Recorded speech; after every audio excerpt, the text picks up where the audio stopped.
আমরা জাস্ট এই 5 মিনিট আগে কুয়ালালামপুর মালয়েশিয়া নামলাম। Good morning from Kuala Lumpur Malaysia. Day 1 আমরা এখানে সকাল 6টার সময় এসে পৌঁছই মালয়েশিয়ান টাইম ওয়াইজ, যেটা আমাদের একটু ফ্লাইট ডিলের জন্য লেট হয়। 5:35 ছিল এখানে আমাদের আসার টাইম, মালয়েশিয়ান টাইম। তো এবার চলুন আমরা আমাদের দিনটাকে শুরু করি। তো চলুন এবার আমরা ইন্টারন্যাশনাল ট্রান্সফারের দিকে এগোই, দিয়ে আপনাদের পুরো প্রসেসটা দেখাচ্ছি। এখানে আমাদের কোনো ফর্মালিটিস নেই, যেহেতু কলকাতা থেকে ওঠার সময় আমাদের 2টো করে বোর্ডিং পাস দিয়ে দিয়েছে। আমরা জাস্ট এখানে ওয়েট করব, আর তারপরে এখানে জাস্ট সিকিউরিটি চেকটা হবে, আর তারপরে আমরা আমাদের পরের যে কানেক্টিং ফ্লাইট সেটাই উঠে চলে যাব বালি। চলুন।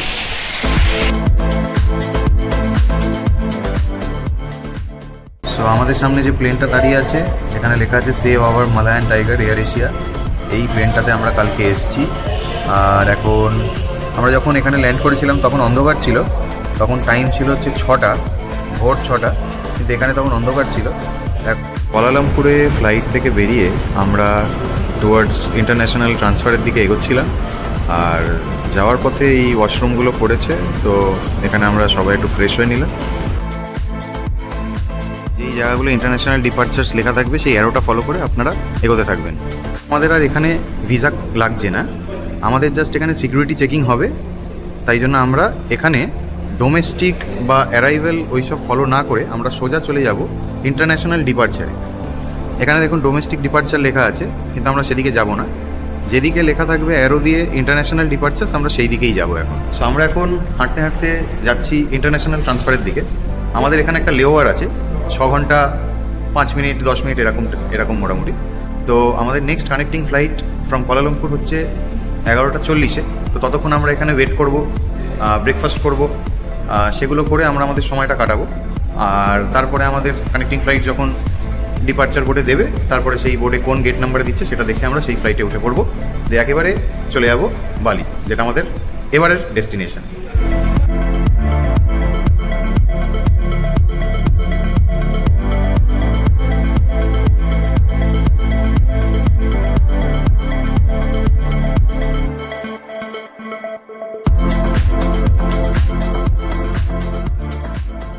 এটা দিয়ে নামার পরেই দেখলাম P1 to P21 লেফটে দেখাচ্ছে। আমাদের যেতে হবে হচ্ছে P11-এর দিকে। আমরা এখন সেদিকেই হাঁটছি দুজনে।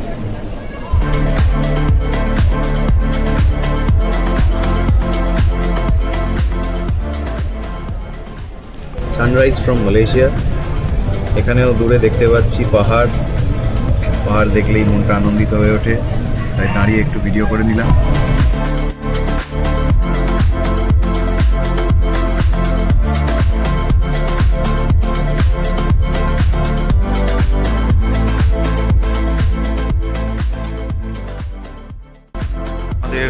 নেক্সট কানেক্টিং ফ্লাইট বোর্ডে দেখতে পেয়ে গেছি, আমরা এখন P11-এর দিকে যাচ্ছি। চলুন ওখানে গিয়ে দেখা হচ্ছে। এখান দিয়ে আমরা বেরোচ্ছি এখন P1 to P21। এখানে গেটকে পিন্টু বলে। আমার বাড়ির পাশে একজন পিন্টু কাকু বলে একজন থাকে, তাকে বলতে হবে কথাটা। আমার পিসামশাইয়ের নামও পিন্টু।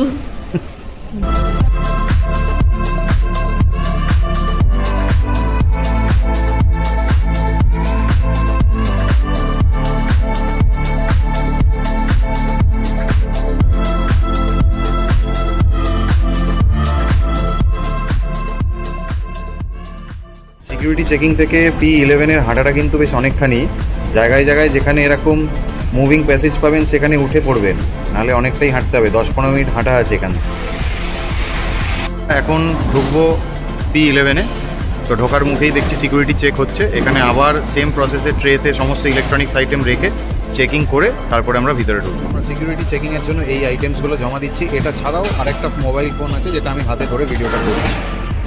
চেকিং এখন ডান কুয়ালালামপুরে। এবার আমাদের যেতে হবে P11-এ। আমরা এখন সেই দিকেই যাচ্ছি।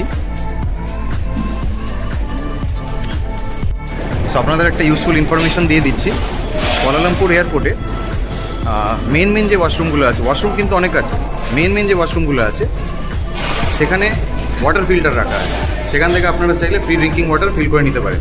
হট অ্যান্ড কোল্ড দুটোই অ্যাভেলেবেল। সো হাঁটতে হাঁটতে আমরা অবশেষে পৌঁছে গেলাম P11।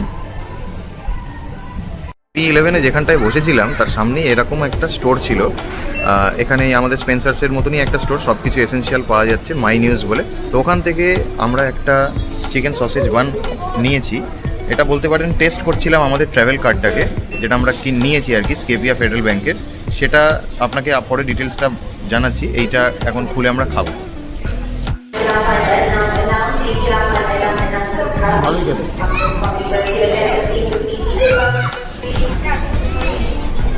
কেমন খেতে? হ্যাঁ ওরকম। আমরা এখন যেই খাবারটা খেলাম চিকেন সসেজ বান, ওটা এখানে প্রাইস শো করছে মালয়েশিয়ান রিঙ্গিতে RM। ওটার প্রাইস ছিল হচ্ছে 4.90 RM। সো আজকের কনভার্সন রেট অনুযায়ী ওটা INR 1 RM আজকে হচ্ছে 23.10। তো কনভার্সন রেট অনুযায়ী ওইটা আমাদের পড়লো 113 টাকা সামথিং ইন্ডিয়ান রুপিসে। তো এটাও আরও বেশি হতো, বাট যেহেতু আমার কাছে স্কেপিয়া ট্রাভেল কার্ডটা আছে তাই জন্য ওটার প্রাইস 113 টাকা লেগেছে। এই কার্ডটা ইউজ করেছি বলে আমাদের কোনো ফরেক্স মার্কআপ ফিস দিতে লাগেনি, যেটা যদি আমি অন্য কার্ডে পে করতাম তাহলে আমাকে 2.5 to 3% মতন অ্যাডিশনাল চার্জ পে করতে হতো on top of that food amount. সেইটা আমাদের সেভ হয়ে গেছে। আমি আপনাদের পুরো বিলটার স্ক্রিনশটটা তুলে দেখাচ্ছি। আমাদের বালি যাওয়ার গেট ওপেন হয়ে গেছে P11 থেকে। আমরা এখন ভিতরে ঢুকে এসেছি, এবার শুধু ফাইনাল প্লেনটায় ওঠার অপেক্ষা, তারপরে আমাদের যাত্রা শুরু হবে বালির। ফ্লাইটের মধ্যে এখন ফুয়েল ভরা হচ্ছে।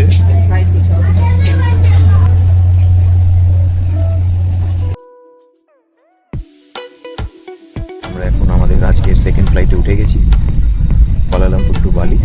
এখান থেকে ছাড়বে 11:40 AM আর বালিতে গিয়ে পৌঁছাবে 2:55 PM।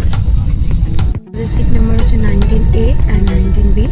তো একটা উইন্ডো সিট রয়েছে, পাশাপাশি সিট। ফ্লাইটে উঠে আমরা বসে পড়েছি। তো এবার আমরা ফ্লাইটের লেফট সাইডে রয়েছি। আর আগের ফ্লাইটে আমরা রাইট সাইডে বসেছিলাম কলকাতা থেকে যখন কুয়ালালামপুর এসেছি।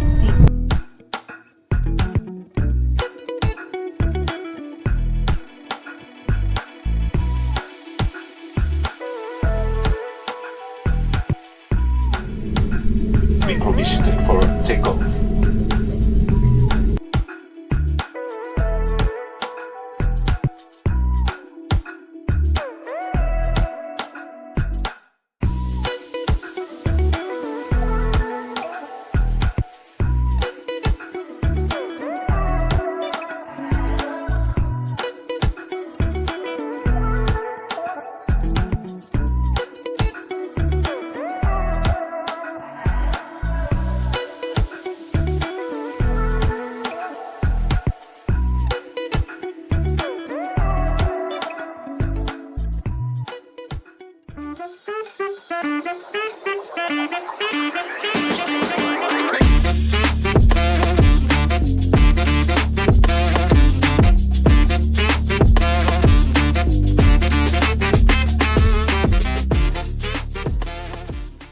এভরিওয়ান, আমরা বালি এয়ারপোর্টে নেমে পড়েছি। একদম ঠিক টাইমে ল্যান্ড করেছে। 2:55 টাইম ছিল দুপুরবেলায়। আমরা একদম টাইমলি নেমে পড়েছি। খুব সুন্দর এয়ারপোর্টটা, আপনাদের দেখাচ্ছি কতটা সুন্দর। থেকে বেরিয়েই ইন্টারন্যাশনাল অ্যারাইভেলস এই বোর্ডটা ফলো করে, এখন যেভাবে সাইনবোর্ড দেওয়া থাকবে সেইভাবেই ফলো করে আমরা এগোবো। আমরা তো পিক সিজনে এসেছি, ই ভিসা করলেও লাইন পড়তে পারে। চলুন নিচে গিয়ে দেখছি কি অবস্থা এখন।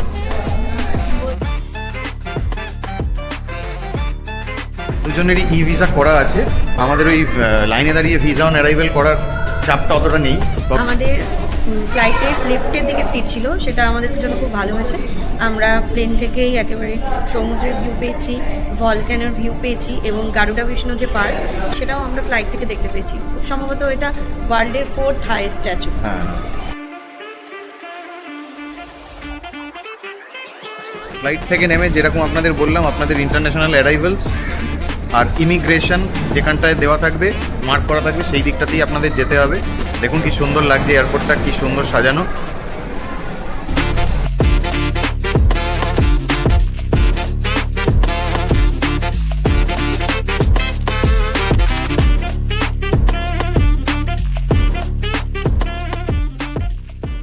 জাস্ট দেখুন এত সুন্দর এয়ারপোর্টটা সাজানো বালিনিজ থিমে, খুব সুন্দর।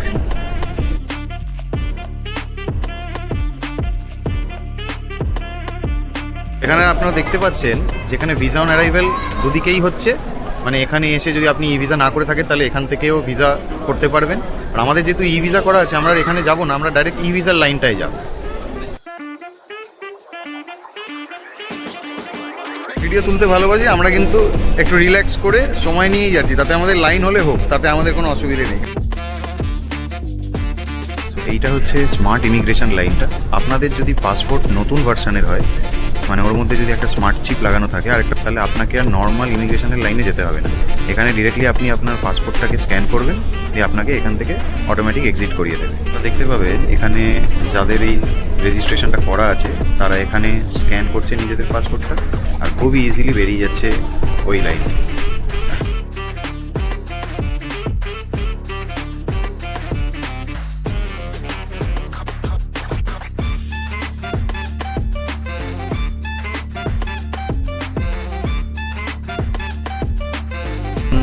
ডিরেকশনস ফলো করতে করতে দাঁড়িয়ে আছে, চলে এসেছি ই ভিসার লাইনে।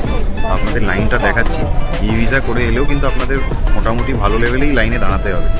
ভিসা অন অ্যারাইভেলের লাইনটা আরও বেশি কম্পারেটিভলি। এক্স্যাক্টভাবে লাইনটা এগোচ্ছে, আর ওই দূরে দেখা যাচ্ছে ইমিগ্রেশন কাউন্টারটা। 20 মিনিটস ধরে লাইনে দাঁড়িয়ে আছি ই ভিসার। এই লাইনটা অ্যাকচুয়ালি এই ঘুরে ঘুরে ঘুরে ঘুরে জিগজ্যাগভাবে এগোচ্ছে। লাইনটা যে খুব দেরি করে এগোচ্ছে তা নয়, বাট স্মুথলি এগোচ্ছে, কিন্তু হ্যাঁ অনেকক্ষণই দাঁড়াতে হবে, মোটামুটি 1 থেকে 1.5 ঘন্টা হিসেব করে চলবে। তো আমরা এইমাত্র ইমিগ্রেশন কমপ্লিট করে এবার বেরোলাম। আমাদের খুবই স্মুথলি প্রসেসটা হয়েছে। আমাদের থেকে বেশি কিছু চাইনি, জাস্ট পাসপোর্টটা চেয়েছে আর বোর্ডিং পাসটা চেয়েছিল, কিন্তু আমরা আমাদের কাছে সমস্ত ডকুমেন্টস রেডি রেখেছিলাম ইন কেস যদি চায়। তো আমাদের হ্যাঁ ই ভিসার কপিও ছিল, ডিজিটাল অ্যান্ড প্রিন্টেড দুটোই ছিল, কিন্তু ওগুলো আমাদের কাছে কিছুই দেখতে চাইনি। অ্যাকচুয়ালি এই আমাদের একটা জাস্ট ছবি নিল, ওই কাউন্টারে একটা ছবি নিল, ওইখান থেকেই ওরা সব ডিটেলস পুল আউট করে নেয়। তো আমাদের এটা পুরো প্রসেসটা হতে মোটামুটি আমরা এই লাইনে মোটামুটি 45 মিনিট থেকে 1 ঘন্টা দাঁড়িয়েছিলাম। তার মধ্যে আমাদের এই পুরো প্রসেসটা কমপ্লিট হলো। এই যে সামনে এইগুলো হচ্ছে ইমিগ্রেশন কাউন্টার। আমাদের ইমিগ্রেশন হয়ে যাওয়ার পরে এই যে লেখা আছে বালি ডিউটি ফ্রি ব্যাগেজ ক্লেম, আমরা এখন ওই দিকটায় এগোচ্ছি। যদি আমাদের কোনো চেক ইন লাগেজ ছিল না এবং কোনো ব্যাগেজ আমাদের নেওয়ার নেই, আমাদের ব্যাগ আমাদের সাথেই আছে। তো এইটাই হচ্ছে এক্সিটের পথ। এইখানে ডিউটি ফ্রি আপনি সমস্ত ধরনের অ্যালকোহল থেকে শুরু করে সব কিছু এখানে পেয়ে যাবেন।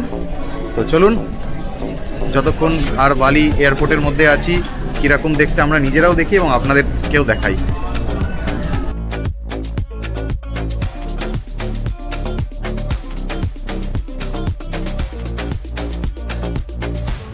এয়ারপোর্টটাই খুব সুন্দরভাবে সাজানো এবং সব জায়গাতে আপনি ডিরেকশন বোর্ড দেখতে পারবেন। তো কোনো হেল্প লাগবে না আপনাদের, আপনি ওই ডিরেকশন বোর্ড দেখতে দেখতে সব যেখানে যেখানে যাওয়ার সেখানে চলে যেতে পারবেন। এখন কাস্টমস কাউন্টারের দিকে যাচ্ছি। আমাদের অলরেডি অ্যারাইভেল কার্ড করা আছে। আসবার 72 আওয়ার্স আগে থেকে এই জিনিসটা অ্যাক্টিভেট হয়। আমি লিঙ্কটা দিয়ে দেবো কোথা থেকে আপনাদের ফিল আউট করতে হবে। ওটার জন্য কোনো পেমেন্ট করতে লাগে না, তো এটা আমি দিয়ে দেবো। আমরা এখন সেই দিকে হাঁটছি, ওটাই আমাদের লাস্ট ফর্মালিটি। ওটা করলে আমরা বালি এয়ারপোর্ট থেকে এক্সিট করতে পারবো। ব্যাগেজ ক্লেম কাউন্টার, তাই বলছিলাম অল ইন্দোনেশিয়া অ্যারাইভেল কার্ড। এটাকে আগে কাস্টম ডিক্লারেশন বলতো, এখন এটার নাম হয়ে গেছে অ্যারাইভেল কার্ড। এই যে এখানটা আপনারা কাস্টমস দেখতে পাচ্ছেন। এখন আমরা সোজা যাব আমাদের কিউআর কোড, যেটা অটোমেটিক্যালি আমরা বাড়ি থেকে জেনারেট করিয়ে এনেছি, সেইটাকে জাস্ট এটা স্ক্যান করবে, ব্যাস তাহলেই আমাদের সমস্ত ফর্মালিটি শেষ। সবাই এখন যাচ্ছে কাস্টমস অফিসারের কাছে। আপনারা যদি সিম এখান থেকে কিনতে চান তাহলে এখানকার সব থেকে ভালো সিম হচ্ছে টেলকমসেল। আমি রেকমেন্ড করবো না এটা যে আপনারা এখান থেকে কিনবেন, কারণ এয়ারপোর্টের এক্সচেঞ্জ রেট প্রচণ্ড বাজে। এয়ারপোর্টে যেমনি ডলার এক্সচেঞ্জ করলেও খুব বাজে ভ্যালু পাওয়া যায়, সেমনি সিমও এখানে খুব দামি। তাই ওর থেকে বেটার আপনি বাইরে থেকে কিনবেন। তাতেই এখানটায় দেখতে পাচ্ছি মানি এক্সচেঞ্জ কাউন্টার। এয়ারপোর্টের এখানে আজকে এই রেট চলছে। আমরা এক্সিট করছি। আমরা এয়ারপোর্টের ভিতর থেকে মানি এক্সচেঞ্জ করব না, কারণ রেটটা খুবই খারাপ। আর আমাদের সিম কেনারও ব্যাপার নেই। আমরা কি করেছি সিমের সেটা আপনাদের বলছি একটু পরে।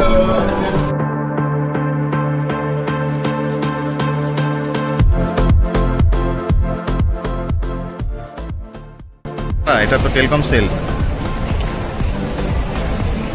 এক্সচেঞ্জ কাউন্টারগুলো যেই শেষ হবে তারপরেই আপনারা দেখতে পারবেন পরপর লাইন দিয়ে নানান companies, phone companies, telecom companies এখানে আছে। আপনাদেরকে এরাও সেল করতে চাইছে এখানে। কোনো বাধ্যতামূলক ব্যাপার নেই, আপনি নিলে নেবেন, নাহলে রেকমেন্ডের বাইরের থেকেই নেবেন, কারণ এখানে যে ভ্যালু প্ল্যানটা দিচ্ছে তার থেকে বাইরে বেটার রেটে পাবেন। আমাদের ইন্ডিয়ান যত সিম আছে তার মধ্যে এয়ারটেল এখানে সব থেকে ভালো কাজ করে, কারণ এয়ারটেল এখানে টেলকম সেল, যেটা ইন্দোনেশিয়ার বেস্ট নেটওয়ার্ক, তার সাথে পার্টনারশিপ করা আছে। আমরা যেটা করেছি, আমার এয়ারটেল সিম ছিল, সেটাতে আমরা ইন্টারন্যাশনাল রোমিং বাড়ি থেকেই করিয়ে নিয়ে এসেছি 1198, যেটা 1198। এই রুপিসে আমরা যেটা রিচার্জ করেছি তাতে আমরা পাচ্ছি 6 GB ইন্টারনেট, আর হচ্ছে 200টা incoming and outgoing call facility, আর পাচ্ছি 20টা ইন্টারন্যাশনাল SMS। এর ভ্যালিডিটি 10 দিনের জন্য হ্যাঁ, 10 থাকবে। দিন validity। আর এই আমি আমাদের ট্রাভেল ডেটের একদিন আগে রিচার্জটা করিয়েছি, তো আপনি নিশ্চিন্তে আগে রিচার্জ করাতে পারেন। আপনার প্যাকেজটা শুরু হবে ঠিক যখন আপনি ফরেন কান্ট্রিতে ল্যান্ড করছেন তারপর থেকে, তো নিশ্চিন্তে থাকুন। যেমন আমরা কুয়ালালামপুরে নামার সাথে সাথেই আমাদের ওটা অটোমেটিক্যালি অ্যাক্টিভেট হয়ে যায়। হ্যাঁ, আর দেখে সেটা আমরা প্রচণ্ড খুশি, কারণ বাবা মারা বসে থাকে আমাদের কাছ থেকে খবর পাওয়ার জন্য আমরা পৌঁছেছি কিনা, তো সেটা আমরা জানাতে পেরেছি।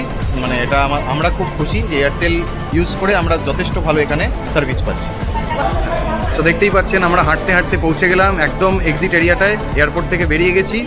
আমরা বেরিয়ে এই ক্লুকের কাউন্টারের এই দিক দিয়েই আমরা এখন বাদিক নেব। দেখুন কি সুন্দর লেখা আছে, বালি লেখাটা কি সুন্দর লাগছে।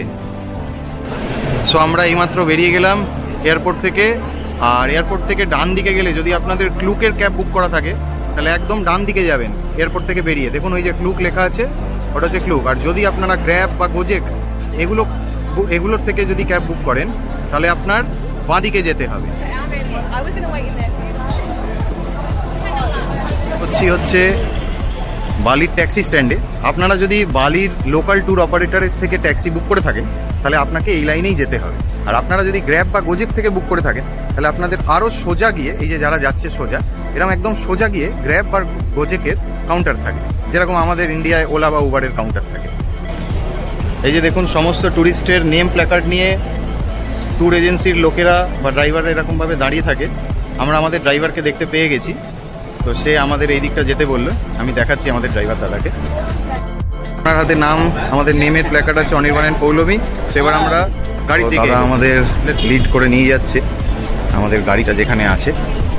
আমরা এখন কার পার্কিংয়ের দিকে এগোচ্ছি। এই জায়গাটায় ওয়েট করতে বললো আমাদের ড্রাইভার, ও গাড়ি নিয়ে আসবে এখানে।